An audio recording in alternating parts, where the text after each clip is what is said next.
Nakatikim ka lang ng konti, feeling mo rich kid na ng Pilipinas. Nakakain ka lang ng corned beef, ayaw na ng sardinas. Kapag may inuman dun sa inyo, wala nang nagyayaya. Kapag lasing, tamang kung fu. Kung pumulutan, mayat maya. Kapag may event, wala nang kumukuwang organizer. Kabataan, iwas droga, ganto itsura ng performer.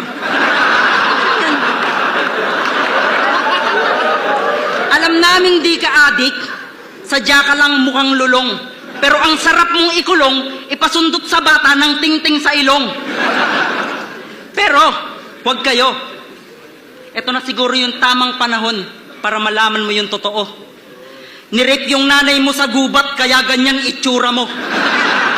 Mga hayop sila.